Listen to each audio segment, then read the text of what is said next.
Yeah, sorry. My brother was asking me if I was crying because I just video call with him. But no, I was not crying. This is just I washed my face with soap, but no, I'm good. Video log of the day number. Sorry for my distractions. I cannot. Hey Siri, set a timer for 10 minutes, please. Thank you. Video log of the day number 444 of the Progress of the Habits. This is Francisco Colin, and this is the Sunday, April 20 at 1:33 p.m. And I already finished almost all of my habits. I'm still missing going for a walk, the push-ups, and the new habit. So 30 minutes of doing some stuff. But I did my Duolingo, and I did all of my habits yesterday as well. I did my Duolingo in the morning, just one little bit. So maybe I'll do some more today. I'm still in first place on the Ruby League, so that is a good thing. Then I meditated for 1 hour and 10 minutes, and I forgot something that happened to me yesterday, and it happened to me today as well. Which I believe it is something very interesting and powerful. It's my day number 19 meditating for 1 hour and 10 minutes, and my hour 18 doing so. Let me set up this camera over here, please. Drink a little mate.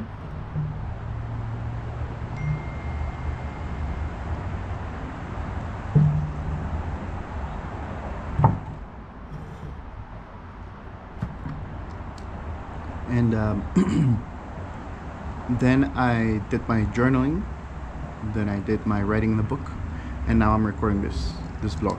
But I'm gonna read the chapter of today because I thought it was a very interesting one, and also it's good for me to have it in the vlog because I can later see what was going on. So it goes like this. Semen retention, day 39, writing.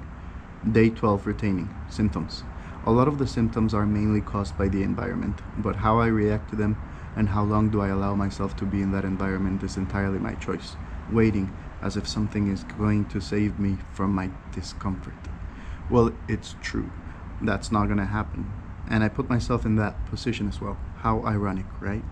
One decision leads to another, but the instinct is always watching. It's always giving aid.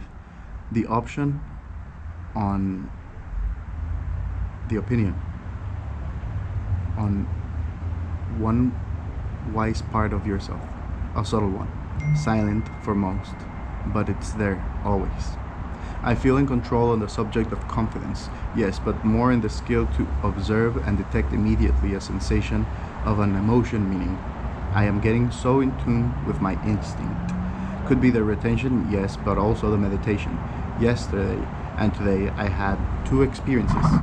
One was a revelation, and the other one a sensation, something we've been taught since we're kids as Christians or Catholics. The first one was the emotions were coming fast and strong, but not enough to move the mind that is observing without judgment. So I realized that I like to see emotions as flavors. Some are bitter, some are sweet, others spicy, and the list goes on. Not that they're good or bad, but they're different. So the magic comes from tasting and discovering throughout the different ingredients that compose the emotion. The magic is laying with not taking something personal, meaning in I like this or I don't like this, but to see that they are flavors of things our mind and body try. Yes, there are ingredients we prefer not having, but to know why is the important part. To know that there are ingredients that are more of a poison, which can be disguised as well, like sugar. We can become addicts to those emotions, those ingredients, because of their potency and their habitual consumption. The other revelation I got, or experienced, better said, was at my minute 40 of yesterday's meditation, day 18, hour 17, I started to experience first by a glimpse, then I reinforced it, a strong heat wave like the size of a candle in my forehead, just in between my eyes in the middle of the forehead. It grew larger and warmer the more I focused on it and let it grow. I was amazed by that sensation. Also, it reminded me of those paintings from Jesus Christ and his pulse, where they're depicted with little flames. I guess those flames are the consequence of meditating and being conscious of what's happening, ready to receive and allow the information to come instead of giving opinions on it. The next day, which is today, at minute 50, this time it happened again. I totally forgot that that happened yesterday until I remembered when it started to happen again. And I really like that sensation. But the interesting part is that this time it wasn't on my forehead, but above my head in the center. Now that is some Jesus Christ type of sensation. I didn't really felt divine illumination, but it was for sure a pleasure to feel it and to embrace those sensations. But then what came to my mind was a bit of yesterday's theory. I started to think about during the meditation. It was basically the union of both of my hemispheres by the connecting muscle called the corpus callosum. Then today, it's another part that's been lighting up. Now I believe more than fire, it's electricity that is running in those areas of the brain, connecting them by the mere act of staying still and breathing. How beautifully simple, yet incredibly difficult to arrive to this point. To be humble is a must, and I know most of the population will never arrive to this, to even this surface level. What a crazy thing. That's the end of the chapter. But I was thinking about that. Because of the meditation, the simpleness, the beautiful thing of just closing your eyes and breathing correctly.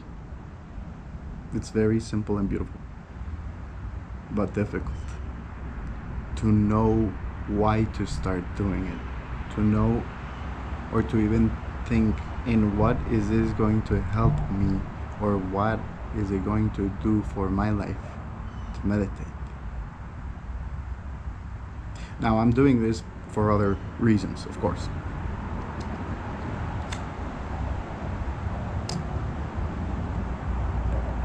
But I just thought it was a nice thing to share this on the log, on the progress of the habits, the progress of the... Well, yes, this is the experience. This is the experiment on the habits. This is how they are transforming myself, and that's what happens when I start to do these things. I guess it would happen to everybody that starts doing this type of experiments and practices on a daily basis, because they add up, they keep adding up.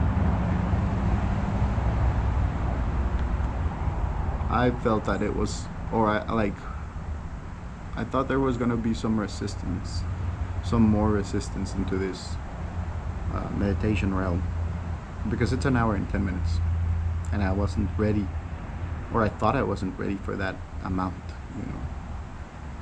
First I started 10 minutes, then I evolved to 20 minutes, and those 20 minutes only lasted around 7 days, and then I started the commitment of doing an hour.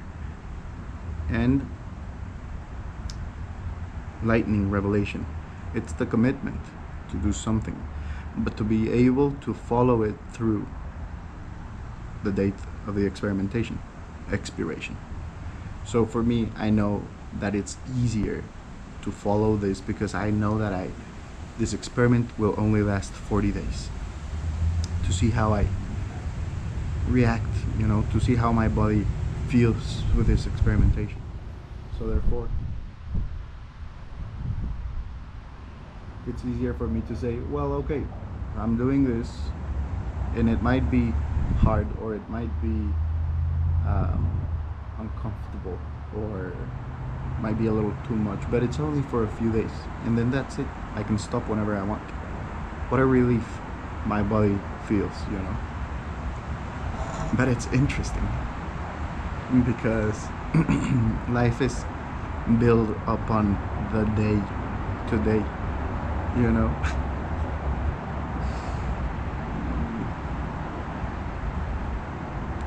Anyways, my mom arrived today from Egypt, and I got this hat that says Egypt, like this, boom.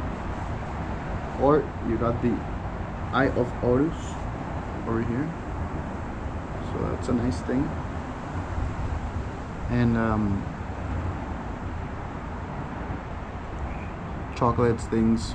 I woke up at 4 a.m. in the morning to pick them up from the airport, and it was nice. My aunt Letty, she left already also to the airport, and so yeah, I guess I'm gonna be here for a few more days, and that's my timer for 10 minutes. Then I'm gonna do the other habits, but I'll go for a walk now. And that's it. Peace. Do your things. You know it.